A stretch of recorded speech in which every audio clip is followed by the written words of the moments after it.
చూస్ country delight, live better. ఇప్పుడే country delight app ని download చేసుకోండి. సో ఇంకేంటి మల్లికా గారు?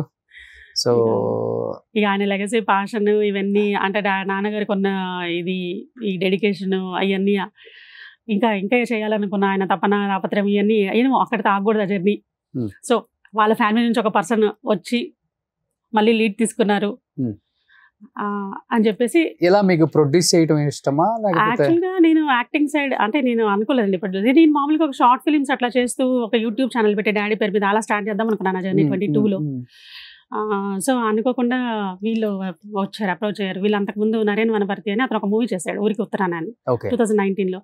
ఆ టైంలో డాడీని విలన్గా మాట్లాడడానికి వీళ్ళు అప్రోచ్ అయ్యారు. ఆ టైంలో వాళ్ళు మాకు పరిచయం అయ్యారు.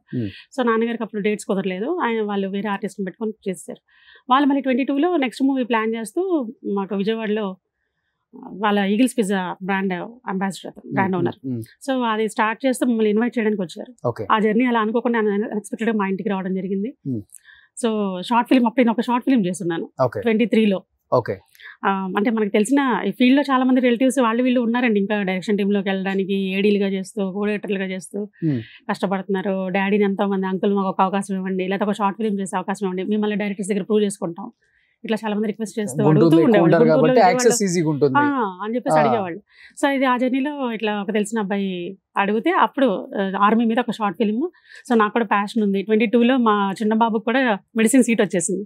సో నాకేంటంటే ఒక బాబు ఏమో వెల్లూరు, ఇంకొక బాబు విట్టు వెల్లూరు అయిపోయింది. బాబుది లాస్ట్ ఇయర్ అయిపోయింది, రాయవెల్లూరులో చేశాడు. వాడికి సీట్ అక్కడే సీట్ వచ్చేసింది. ఇద్దరు మంచి ఇంటెలిజెంట్ అండి. బాబుకి కూడా ఎంబీబీఎస్ సీట్ ఫ్రీ వచ్చింది నీట్లో. సూపర్. మొన్న ఎన్ఆర్ఐ వైజాగ్ అండి బాబు. సో ఇట్లా సో నేను ఇంకా అప్పుడు ఏదో ఫ్రీ అయిపోయినట్టు, సో అనుకున్నది ఇప్పుడు స్టార్ట్ చేస్తే బాగుంటది అన్న ఫీల్ వచ్చింది ఆ టైంలో. బట్ నాన్నగారు ఒకళ్ళని నొప్పించే మనస్తత్వం కాదు, క్యారెక్టర్ కాదు అసలుకి. కరెక్ట్. బట్ ఆయన్ని చాలా మంది నొప్పించిన సందర్భాలు ఇండస్ట్రీలో చాలానే ఉన్నాయని నేను విన్నాను.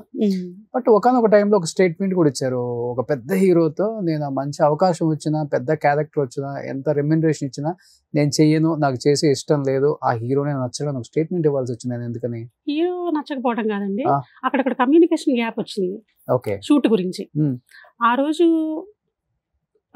పెద్ద అంటే ఆ మూవీలో తనకి ఆ రోజు షూట్ లేదన్నారు. సో నైట్కి నైట్ బయలుదేరి హీ వాజ్ టు విజయవాడ వచ్చేసారు.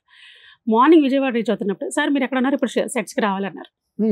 అక్కడ చాలా ఇది జరిగింది ఆ రోజు. పైగా అది పెద్ద పెద్ద మూవీ షూట్. సో అందరు ఆర్టిస్ట్ కాంబినేషన్తో వాళ్ళు చేస్తున్నారు.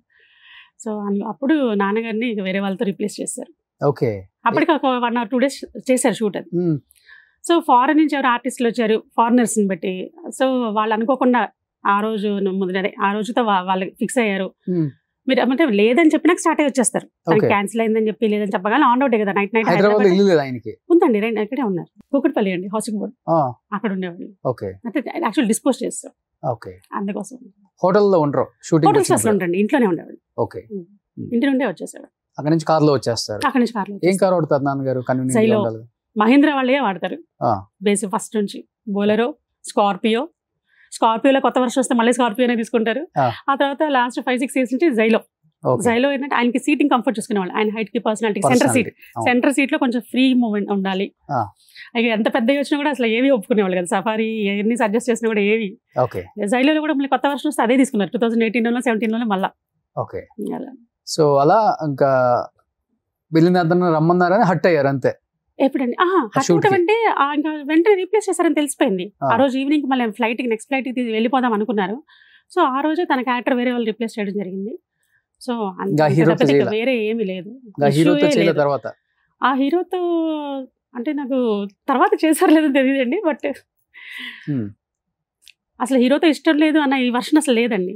కాకపోతే అనుకోకుండా ఆయన అలా రావడం, మిస్కమ్యూనికేషన్ అయిపోయింది. ఇంటికి రావడం, ఈలోపు ఆయన ప్లేస్ లో వేరే వాళ్ళని పెట్టేసి చేయడం జరిగింది అంతే. అంతేగాని నాన్నగారికి ఇండస్ట్రీలో ఎటువంటి ఎనిమిస్ లేరు, అసలు ఎనిమిస్ లేరు ఏంటి, అసలు అట్లేం లేదండి. అదొక్కటి గ్యాప్ ఆ రోజు, అది ఎందుకు అలా జరిగింది అంతే.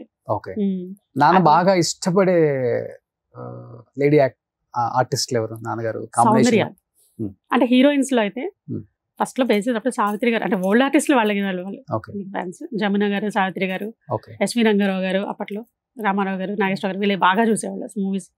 సౌందర్య గారు చాలా సినిమాలు చేశారు. శ్వేతనాగు చేసిన తర్వాత అసలు బాగా అంటే కోనా కోనా అని తను పిలిచి ఆ. ఒక ఫాదర్ లాగా ఆ మూవీ చేసిన తర్వాత చాలా ఇంప్రెస్ అయ్యారు అసలు.